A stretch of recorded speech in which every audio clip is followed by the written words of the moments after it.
The Lovely Bones. Inside the snow globe on my father's desk, there was a penguin wearing a red and white striped scarf. When I was little, my father would pull me into his lap and reach for the snow globe. He would turn it over, letting all the snow collect on top, then quickly invert it. The two of us watched the snow fall gently around the penguin. The penguin was alone in there, I thought, and I worried for him.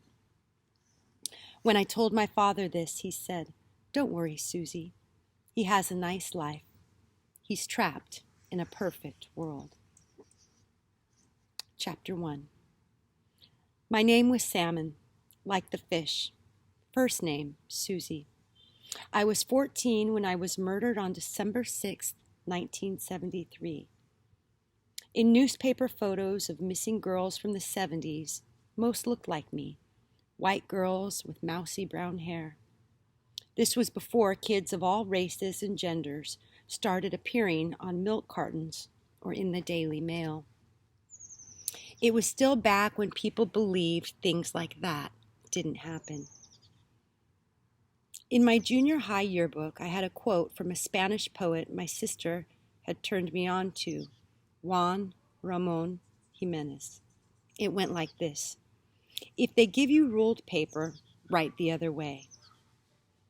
I chose it both because it expressed my contempt for my structured surroundings, a la the classroom, and because, not being some dopey quote from a rock group, I thought it marked me as literary. I was a member of the chess club and chem club and burned everything I tried to make in Miss Delminico's home ec class. My favorite teacher was Mr. Bott, who taught biology, and I liked to animate the frogs and crawfish we had to dissect by making them dance in their waxed pans.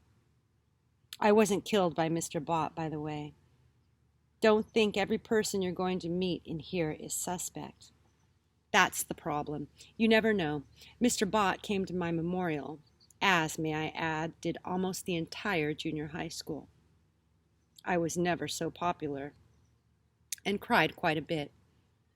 He was a sick kid. We all knew this. So when he laughed at his own jokes, which were rusty way before I had him, we laughed too, forcing it sometimes just to make him happy. His daughter died a year and a half after I did. She had leukemia, but I never saw her in my heaven. My murderer was a man from our neighborhood. My mother liked his border flowers, and my father talked to him once about fertilizer.